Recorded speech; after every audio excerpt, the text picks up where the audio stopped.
कि अक्षर पुरुष एक पेड़ है, निरंजन वाकी यानी सरपुरुष वाकी डार, और तीनों देवा शाखा है, ये पात रूप संसार।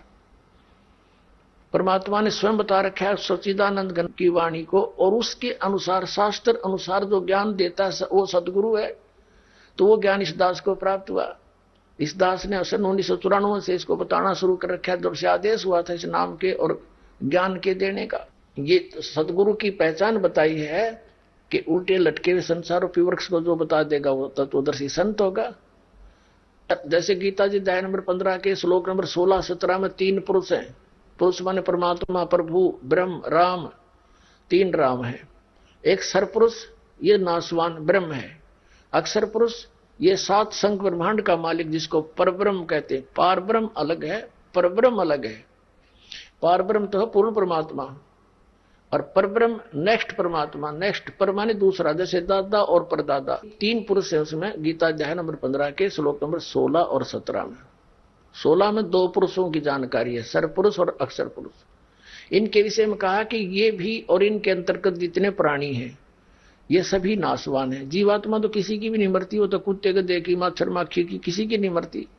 उस दृष्टिकोण से बताया कि ये नाशवान है, सरपुरुष भी और अक्षर पुरुष भी। और फिर 17वें श्लोक में बताया है 15वें अध्याय के गीता जी में कि उत्तम पुरुष है तो अन्य, वो परमात्मा है उदाहरते। ये लोग तरम अविषय वृत्ति अवैश्वर, संसार रूपी उल्टे लटके हुए वृक्ष की जो जड़ है, मूल है, वो ऊपर को है, ऊर्ध्व। वो कौन है? वो परम अक्षर ब्रह्म है, और वहां से सबकी उत्पत्ति हुई है। वही तीनों लोकों में प्रवेश करके सबका धारण पोषण करता है। अर्थात पूरे वृक्ष को, पेड़ को जड़ से ही, मूल से ही आहार प्राप्त होता है। यानी सबका धारण पोषण करने वाला भी वो सतपुरुष ही है, अमर पुरुष है, कबीर साहब है। तो और वही परमात्मा कहा जाता है। परमात्मा का अर्थ है श्रेष्ठ आत्मा, अच्छी आत्मा। अब यहाँ क्या हाल हो रहा है हमारा, तो यहाँ का मालिक अच्छा हो सकता है? किसी की आंख फूट गई, कोई अंधा फिरा, किसी कैंसर हो रही, बेटा मर गया, किसी को कोई कष्ट है, किसी का कोई हाल कैंसर से दुखी है, कभी फ्लड आ गया तो पूरे के पूरा क्षेत्र मर जाओ मर जाओ, अकाल पड़ गया मारो टक्कर, एक्सीडेंट हो गए सारे मर जाओ मर जाओ। तो ये परमात्मा का क्षेत्र है, ये तो काल कसाई का क्षेत्र बताया परमात्मा ने। तो कहते हैं कि वो है परमात्मा, श्रेष्ठ आत्मा, जो कभी दुख नहीं देता, केवल सुख सुख देता है।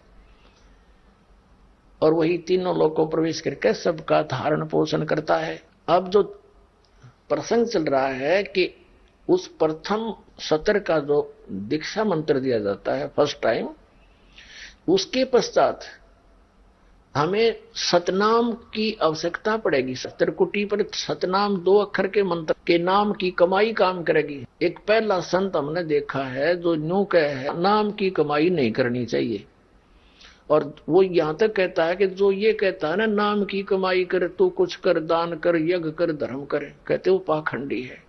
देखा कल मारी जा रही नालायक आदमी की। मतलब ऐसे व्यक्तियों को हम संत कह सकते हैं? बट्ठा बठान लग रहा है, नास्तिक बनावे, नुका गुरु पार कर देगा बस। एक धू धू के शब्द है, धू धू एक शब्द है, फिर अब कहा जाता ना सुना जाता। फिर तूने कहां से सुन लिया? हो ना वो कहने का, ना सुनने का, ना वो बोलने का, तो आपने कैसे प्राप्त हुआ? मारे सट्टे। तो ऐसे लोगों ने ये बट्ठा बैठा दिया भक्ति मार्ग का। अन्यों का है इस पूरे ब्रह्मांड में, इस ब्रह्मांड में मेरे पास जो वस्तु है किसी के पास नहीं, नाशकरण की वस्तु है तेरे पास, जीवन की बट्ठा बठान की, और इसी की जरूरत बिना किसी ने तेरे पास बनी रहे। वो अपने आत्माओं सभी जितने भी संत हैं और श्रद्धालु हैं ये पुण्य आत्मा है। अब बिना ज्ञान के डले ढोरे हैं। अब परमात्मा ने इस दास को भेजा है। अगर ये भगत है और संत है, संत का अर्थ क्या है? क्या वो खुदा बन गया? वो भी तो परमात्मा के पाने की ही के प्रयत्न में है। अगर भगवान नहीं मिला तो ये कहते हैं उस साहिब के दरबार में उल्टे लटके ये संत और महंत, गधा बना फिरेगा, फिर कहां जाएगी? या फिर इसकी जो आज बना बैठा है ये प्रभु। अब दास जो आपको बता रहा है ये 5 यज्ञ करनी होती है। यज्ञों का जो चल रहा था, 5 यज्ञ है। एक यज्ञ धर्म की, दूसरी यज्ञ ध्यान। अब ध्यान ये हठ योग नहीं, जैसे किसी का कोई टेंशन हो जाती है किसी बात की, तो रह रहकर उसका दिमाग वहीं रहता, माइंड बात करता है, 2 सेकंड के बाद फिर अकेला हुआ ना, और वहीं ध्यान वो उसी पर रहता। तो ऐसे इस मंत्र के ऊपर परमात्मा की महिमा पर ध्यान रहे, उसके गुणगान, उसकी याद बनी रहे। This is meditation. ये सहज ध्यान है कि संसारिक बातों में कम और मालिक पर ज्यादा आपकी सुरती टिकी रहे। That is meditation. संतों का ये सहज ध्यान है, सहज मार्ग है। जैसे आप यहाँ सत्संग में आते हो तो यहाँ आपका ध्यान मालिक में रहता है। ये ध्यान यज्ञ हो रही है। एक यज्ञ धर्म की, दूसरी यज्ञ ध्यान, तीसरी यज्ञ हवन की। यहाँ देसी घी की जोत जलाई जाती है और सबको सलाह दी जाती है घर घर में अपना जोत जगाओ। पहले हमारे पूर्वज सभी यही किया करते थे।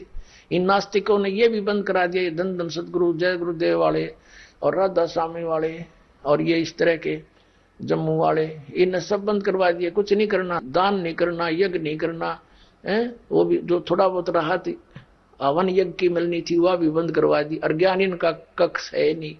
ज्ञान यज्ञ हुआ करे सत्संग से, और सत्संग कहते हैं सच्चे ज्ञान को। इनका ज्ञान निराडंगा। सतलोक में क्या बताते हैं, बोला निराकार भगवान है। एक चतुरता दिखा के बोला प्रकाश उत्पन्न किया परमात्मा ने एक शब्द है, फिर उसमें खुद समा गया जैसे पानी में चीनी हो गया, एक रस लोथड़ा बन गया उदय प्रकाश का। फिर चेतन हो गया, उसको ऊपर फेंक दिया, भगवान आप पे चटक दिया, वो बूंद सी बन गई, बिंदु बन गए, वह बन गई आत्मा। और उस प्रकाश में ऐसे फिरती है, आनंद लेती है, टट्टू आनंद लेती है। भगवान वह है नहीं, फिर उस समुद्र में धक्के खाओ मछलियां।